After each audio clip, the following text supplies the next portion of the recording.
क्या अभी पैरामेडिकल से और सीसीएल में जॉब करना चाहते हो, ये जो पैरामेडिकल स्टाफ, तो आपके लिए वैकेंसी आई है एनसीएल की तरफ से, नॉर्दर्न कोलफील्ड लिमिटेड की तरफ से।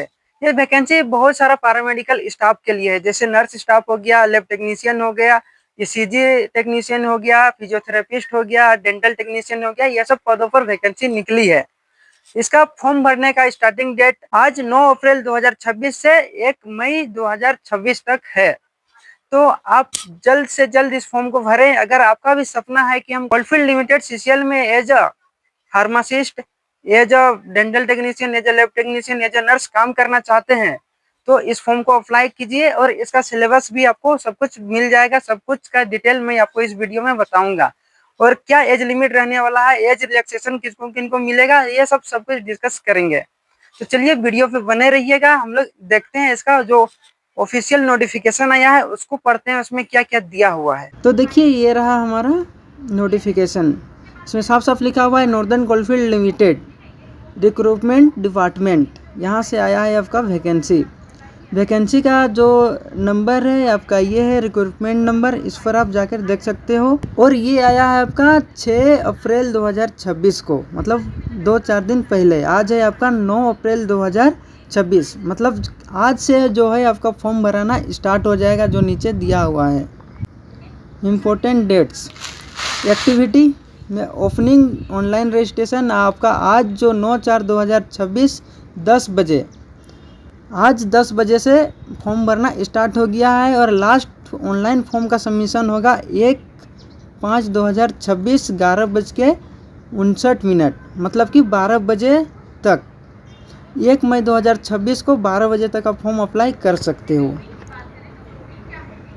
और नीचे देखते हैं ये कौन कौन सा पोस्ट पर वैकेंसी है। इसमें देखिए लिखा हुआ है कि community for medical paramedical staff.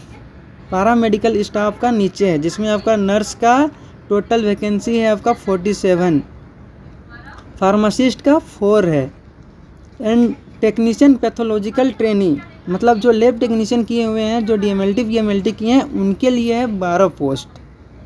Dental technician के लिए 2 पोस्ट है आपका। उसके बाद है फिजियोथेरेपिस्ट टेक्नीशियन, उसके लिए 4 पोस्ट है आपका। और नीचे देखते हैं रेडियोग्राफर ऑप्टोमेट्री के लिए, 1 पोस्ट है।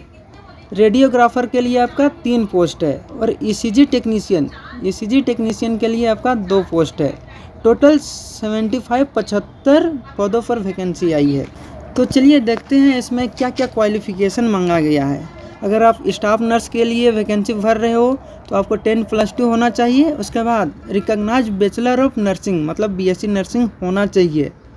Recognised diploma in general nursing and midwifery from recognised institute approved by government, मतलब कि जीएनएम नहीं तो फिर बीएससी नर्सिंग, दोनों में से एक आपका होना चाहिए, तब आप एलिजिबल हो। Candidate must have valid registration for any state council, मतलब कि जो स्टेट का नर्सिंग काउंसिल है वहाँ से आपको रजिस्ट्रेशन मिला हुआ होना चाहिए। उसके बाद सेकंड में आपका फार्मासिस्ट के लिए भी आपको 10+2 जरूरी है। उसके बाद diploma in pharmacy from an institute recognise या approved by pharmacy council central state, इसमें भी आपको अप्रूवल चाहिए, रजिस्ट्रेशन नंबर आपका होना चाहिए। Candidate should first valid registration, देखिए साफ साफ लिखा हुआ है कि जो कैंडिडेट है उसके पास वैलिड रजिस्ट्रेशन नंबर होना चाहिए, तभी अप्लाई कर सकता है, तभी वो जॉब ले सकता है। उसके बाद है टेक्नीशियन पैथोलॉजिकल, मतलब जो लैब टेक्नीशियन है, जो डीएमएलटी किए हैं, जो बीएमएलटी किए हैं, उनके लिए diploma in pathology from an institute recognise by government, इसमें डिप्लोमा मांगा गया है, कोई भी रिकॉग्नाइज गवर्नमेंट यूनिवर्सिटी चाहे कॉलेज से। टेक्नीशियन डेंटल के लिए जो डेंटल का कोर्स किए हैं उसके लिए भी आपका 10+2 कंपलसरी है। और diploma in dentistry dental technology from an institute और रिकॉग्नाइज बाय द गवर्नमेंट, मतलब कि सरकार द्वारा जो चलाया जा रहा है, वैलिड मान्यता प्राप्त कॉलेज होना चाहिए और डिप्लोमा का कोर्स होना चाहिए। और फिजियोथेरेपिस्ट का आगे देखते हैं, diploma in physiotherapist from an institute recognise by government, diploma होना चाहिए आपका कोई भी रिकॉग्नाइज कॉलेज से, और मिनिमम कोर्स है वह 3 साल का होना चाहिए।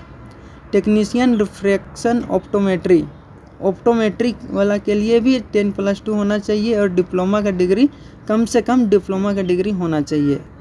उसके बाद रेडियोग्राफर के लिए भी डिप्लोमा इन रेडियोग्राफी होना चाहिए कोई भी रिकॉग्नाइज्ड गवर्नमेंट कॉलेज से। उसके बाद है जूनियर टेक्नीशियन ईसीजी टेक्नीशियन, उसका भी 10+2 होना चाहिए और 2 साल का एक्सपीरियंस होना चाहिए।